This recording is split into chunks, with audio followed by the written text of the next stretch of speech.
ஆண்டாள் நாச்சியார் அருளிச் செய்த திருப்பாவை 19வது பாசுரம். குத்து விளக்கெரிய கோட்டுக்கால் கட்டில் மேல் மெத்தென்ற பஞ்ச சயனத்தின் மீதேறி கொத்தலர் பூங்குழல் நப்பின்னை கொங்கை மேல் வைத்து கிடந்த மலர்மார்பா வாய் திறவாய். மைத்தடம் கண்ணினாய், நீ உன் மணாளனை எத்தனை போதும் பிரியாற்றகில்லையால் எத்தனையேலும் துயிலழ ஒட்டாய். எத்தனை போதும் துயிலழ ஒட்டாய்கான் எத்தனையேலும் பிரிவாற்றகில்லையால் தத்துவமன்று தகவேலோர் எம்பாவாய். பிரானையும் பிராட்டியையும் ஒரு சேர அழைக்கிறார்கள். நீ உன் மணாளனை எத்தனையேலும் பிரிவாற்றகில்லையால் எத்தனை போதும் துயிலழ ஒட்டாய். எவ்வளவு அழகான பிரயோகம்! உன்னுடைய கணவனை உன்னால் பிரியவே முடியாது. ஒரு கணம் கூட அவனை பிரிந்து உன்னால் இருக்க முடியாது, எத்தனையேலும் பிரிவாற்றகில்லையால். சரி, ஆனால் அவனை துயில் எழ ஒட்டாமல் தடுக்கிறாயே, அது ஏன்?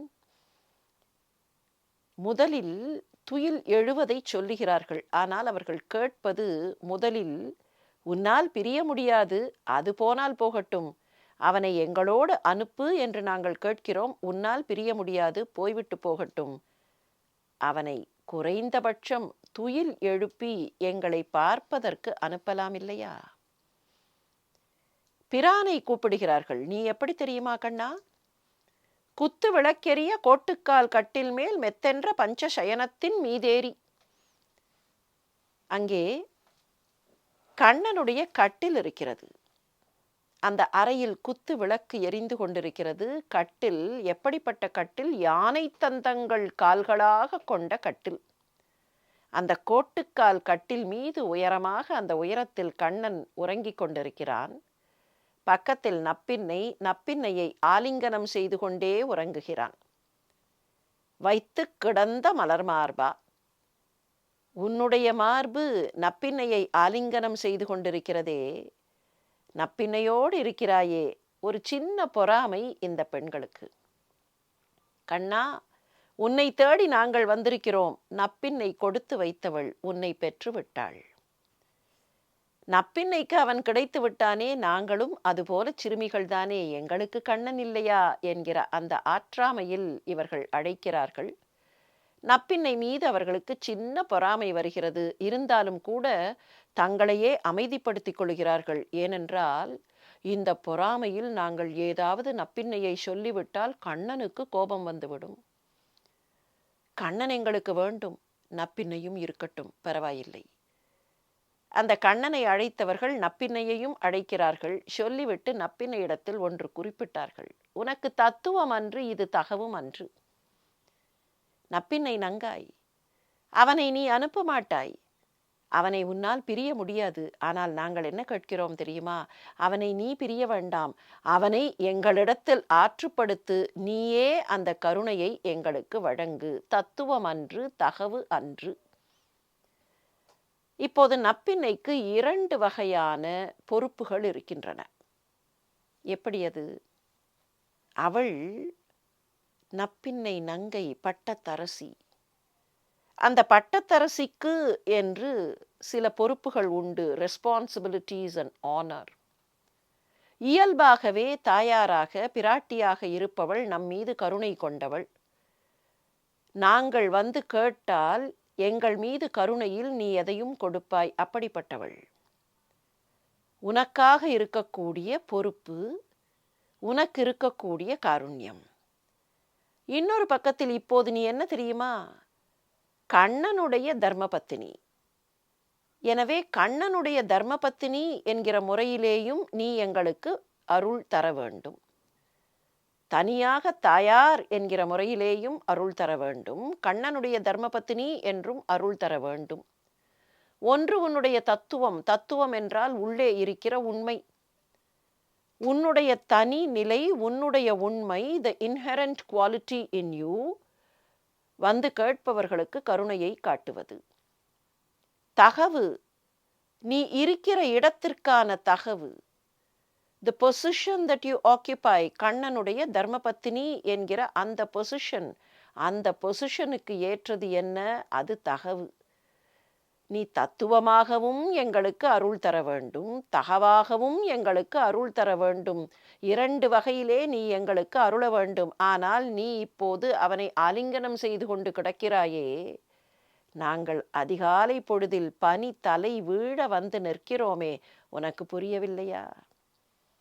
உனக்கு புரியவில்லையா என்று ஆதங்கத்தோடு கேட்டார்கள். குத்து விளக்கெரிய கோட்டுக்கால் கட்டில் மேல் கிடக்கக்கூடிய கண்ணன். சாதாரணமாகவே வைஷ்ணவ சித்தாந்தத்தில் ஒரு மரபு உண்டு. பிரானை நேரடியாக போய் அணுகுவது இல்லை, தாயார் வழியாக செல்ல வேண்டும். திருக்கோயிலுக்கு போனால் கூட பிராகாரத்தில் இருக்கிற தாயாருடைய சந்நிதிக்கு போய்விட்டு, ஆண்டாள் சந்நிதிக்கு போய்விட்டு, அதன் பின்னர் தான் பெருமாளுடைய சந்நிதிக்கு போக வேண்டும். இதற்கு என்ன காரணம்? தாயார் புருஷகார பூத்தை. அது என்ன புருஷகாரம்? நமக்கு புரிகிற மாதிரி சொல்ல வேண்டுமென்றால் சிபாரிசு. தாயார் சந்நிதிக்கு போகும்போதே தாயாரிடத்தில் நம்முடைய பிரச்சனைகளை, சிக்கல்களை, வேண்டுதல்களை சொல்லி அழுது விடுவோம். அங்கே இருந்து புறப்பட்டு ஆண்டாளிடத்தில் போய்விட்டு பெருமாளிடத்தில் வரும்போது என்ன செய்ய வேண்டும் இந்த குழந்தைக்கு என்பதை தாயார் அங்கே இருந்து ஒரு பரிந்துரை பெருமாளுக்கு அனுப்பியிருப்பாள். ஆங்கிலத்தில் த்ரூ ப்ராப்பர் சேனல் என்பார்களே, அப்படி த்ரூ ப்ராப்பர் சேனல் நம்முடைய அப்ளிகேஷன், நம்முடைய விண்ணப்பம் ப்ராசஸ் செய்யப்பட்டு பெருமாளிடத்தில் வந்து சேரும்.